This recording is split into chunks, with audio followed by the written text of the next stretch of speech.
Chers amis, bonjour. En préambule de la vidéo que je vous invite à visionner, je tenais à faire un petit focus sur la cérémonie du 8 mai 1945 qui a été annulée dans notre ville de Frontignan-la-Pérade. Le préfet avait pourtant donné toutes les garanties nécessaires à la seule unique condition de pouvoir respecter des mesures sanitaires, mais également une certaine distanciation. Des petites communes comme Mireval ont pu en direct préparer et présenter cette cérémonie dans les meilleures conditions possibles, ainsi que la ville de Sète, et je pense que notre ville avait largement les moyens humains et techniques de pouvoir œuvrer de la sorte. Est-ce un choix de notre maire en espérant qu'il ne soit pas antipatriotique et antimilitariste? C'est fort regrettable puisque se crée ce lien entre l'armée et la nation dont les Français ont besoin de se retrouver en ces périodes un petit peu compliquées que nous avons vécues jusqu'à présent. Ce devoir de mémoire est très important, surtout que nous célébrions cette année le 75e anniversaire de cette capitulation du régime nazi, dont je pense c'est regrettable que Frontignan a choisi de l'annuler. Je vous invite donc à visionner ma vidéo, que vous aurez le plaisir de pouvoir découvrir, en espérant qu'elle ne sera pas trop longue, que vous irez au bout pour la découvrir. Je vous invite donc à liker, à commenter, bien évidemment, et à partager. Bon visionnage et merci.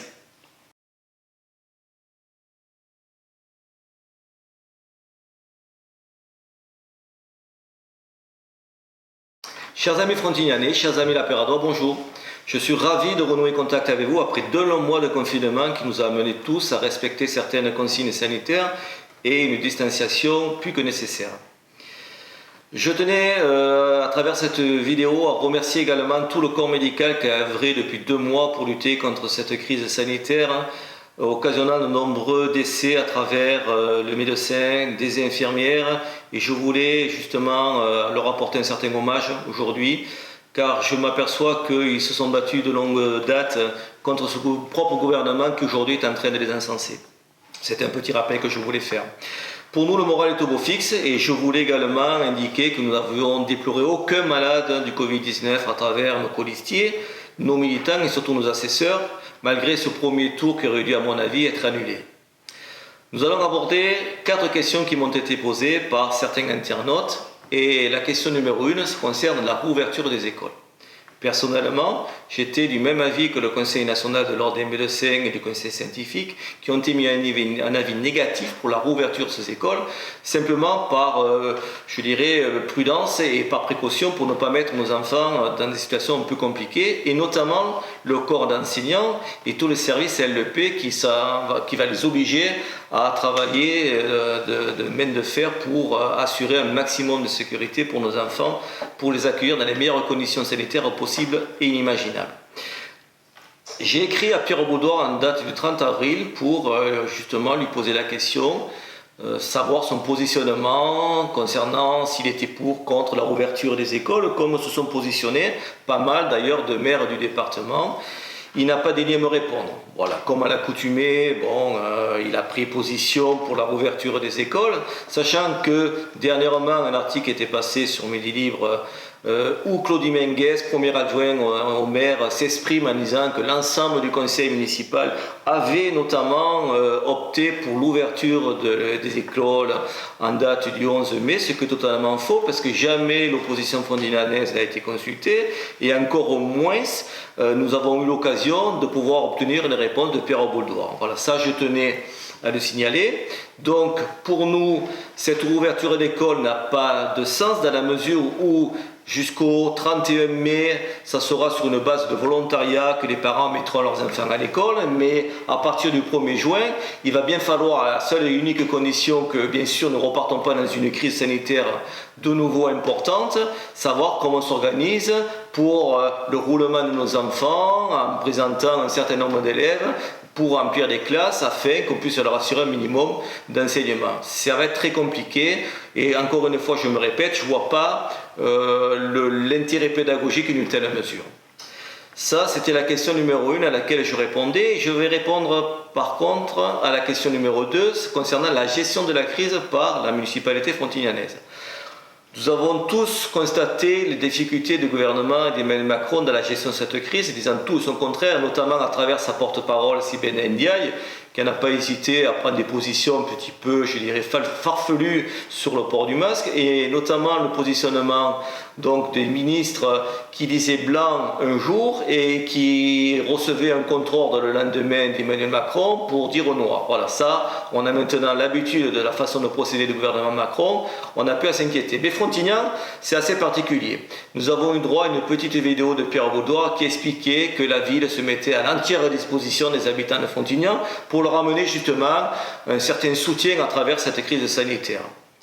Que nenni, j'aurais tendance à dire, dans la mesure où bon nombre de personnes âgées domiciliées n'ont pas reçu le moindre soutien de la municipalité, encore moins le moindre appel, si ce n'est que la mairie a continué à faire ce qu'elle faisait, c'est-à-dire à mener les plateaux repas comme elle a l'habitude de le faire. Donc cette gestion de crise, à mon avis, à Frontignan a été d'un pur amateurisme vraiment avoué, ce qui a amené beaucoup de concitoyens à se poser la question où est passé notre maire. Ça, c'est ce que j'ai entendu dire. Également se poser la question sur Frontignan des masques, les ports de masques, où effectivement certaines villes comme Béziers a pris la décision de distribuer des masques à certains tissus, mais au moins ils avaient l'avantage de protéger un petit peu. Frontignan, il a fallu que ce soit le département qui lance une campagne un peu tardive à mon avis de port de masque pour que la ville s'engouffre dans la faille, et surtout étant premier vice-président, Pierre Vaudois a bénéficié d'un certain, je dirais, avantage de pouvoir se positionner pour la ville de l'acquisition de masques. Je rappelle que l'attestation qui vous permet de pouvoir retirer ces masques n'est parue que ce matin, donc lundi 11 février, et encore les masques ne sont pas arrivés, donc on attend comme l'Arlésienne les prochains masques à Frontignan. Voilà ce que je voulais dire concernant cette crise sanitaire gérée de manière, je dirais, peu orthodoxe de la ville de Frontignan. Je voudrais maintenant aborder une question également numéro 3 qui m'a été posée sur les élections municipales. Force est de constater que Michel Arouy est sorti avec un score de 41%. Toutes les forces vives de la gauche se sont mobilisées à travers ces élections municipales, avec toute la campagne que l'on sait, de dénigrement, cette campagne de distribution de acte 1, acte 2, acte 3 que vous avez tous reçu dans vos boîtes aux lettres, assez diffamatoire pour dire que cela est même par moments déplaisante, mais qu'importe. Ce qu'il faut surtout retenir de ces élections municipales 2020, et surtout lors du premier tour, c'est qu'il y a eu énormément d'abstention. Moins d'un électeur sur deux est venu voter. Ça a créé un climat anxiogène qui a justement favorisé tous les maires sortants. Pour preuve, vous avez des listes dissidentes comme à Metz avec Henri Fricou, vous avez François Comène-Assette qui pourtant avait des dissidents, ont fait quand même des scores plus qu'honorables au premier tour. Ça a également favorisé les maires qui sont sortis en tête dès le premier tour, qui ont été élus dès le premier tour, comme mes amis Robert Ménard et Julien Sanchez, comme également Steve Rua et Mboumo. Donc, ce n'est pas spécialement dû à l'étiquette politique, c'est simplement que les gens ont surtout retrouvé un certain confort en réalisant un maire dès le premier tour qui leur permettait justement de pouvoir avoir une certaine assurance dans la continuité de ce qui avait été entrepris. Ça, c'est quelque chose de très important. Je voulais également expliquer que la façon de procéder lors de ce premier tour par la mairie en place, ce ne sont pas des méthodes que j'ai aimées particulièrement, pour la simple et bonne raison que je suis là pour faire une campagne la plus propre possible. Et d'ailleurs, ça a toujours été quelque chose pour moi d'important, disant que je préfère mener une campagne propre qu'une campagne spécialement diffamatoire. Et toutes les promesses d'embauche et les promesses d'appartement, les promesses, je sais de quoi, qui ont pu être faites par le candidat social-communiste, sont quand même particulières. Donc, j'amène simplement les Frontignanais à réfléchir pour ce qui sera, à mon avis, crucial pour l'avenir de notre ville, à savoir, est-ce que vous voulez vraiment continuer dans cette logique-là, ou vous voulez peut-être apporter un certain changement à notre ville. Voilà. Donc c'est une question que je peux poser à travers cette petite vidéo, qui est certes une vidéo, je dirais, amatrice, mais bon, c'est très important pour moi de pouvoir la faire. Je voulais également parler, une question numéro 4, puisque cette question m'a été posée, quel avenir pour Frontignan ? Moi, honnêtement, concernant ces élections municipales, je serais pour un report de ces élections en totalité en mars 2021. Pourquoi ? Sachant que je ne crois guère à ce qu'il puisse avoir un second tour d'ici le 21 juin, puisqu'on n'aura pas le temps de se retourner, et sachant qu'effectivement, si nous venions à devoir voter le 28 septembre et le 4 octobre 2020, sachant que les gens vont sortir d'une période, comme je l'espère, de confinement, cela va être très délicat de pouvoir mobiliser non seulement les électeurs qui auront peut-être d'autres chats à fouetter, mais également de se dire quand même il faut qu'on amène campagne. Et moi je m'inquiète fortement sur notre ville, c'est surtout au niveau de la reprise économique de notre ville. Or j'ai vu que le seul effort qu'avait fait la mairie, ça a été de faire un t-shirt à l'effigie de Superman. Cool. Sympa, mais je ne pense pas que ce soit ça qui fasse avancer le schmilblick, et je pense sincèrement que les commerçants de notre ville attendent autre chose. J'ai vu les mesures complètement, je dirais, hallucinantes d'Darmanin qui propose pour les TPE, pour les PME, une annulation des charges sociales durant 3 mois, sachant que la plupart de ces entreprises ont dévoré leur trésorerie dès les 2 ou 3 premiers mois pour payer les charges de personnel, pour payer leur personnel, pour payer leurs fournisseurs.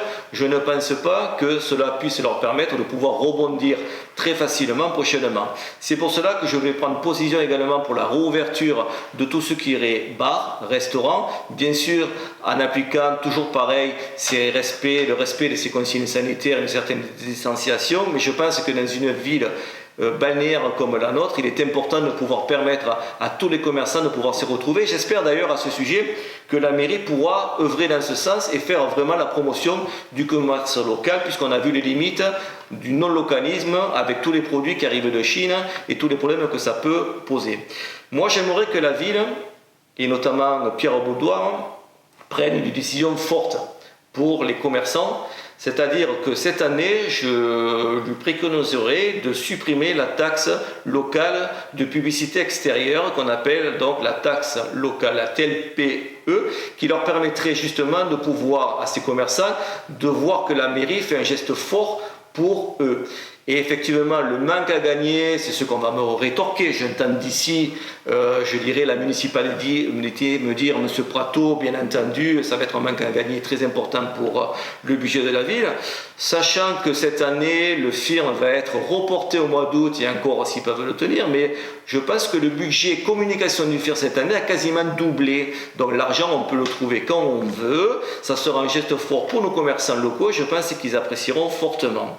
Voilà, je pense avoir abordé rapidement, je ne voulais pas trop prendre de temps sur cette vidéo, mais en conclusion, je voudrais voir quelles sont les perspectives pour notre avenir frontignanais. Honnêtement, cette gestion socialo-communaux, même macroniste, je dirais pourquoi. Parce que Pierre Baudouin a beau se dédouaner, comme Michel Arruy, de leur soutien envers Emmanuel Macron et son gouvernement. Il ne faut pas oublier qu'ils ont voté tous deux pour Emmanuel Macron pour les dernières élections présidentielles en 2017, mais également pour les législatives qui ont suivi, pour élire un député, Nicolas Desmoulins, fantôme, totalement absent pendant cette crise sanitaire.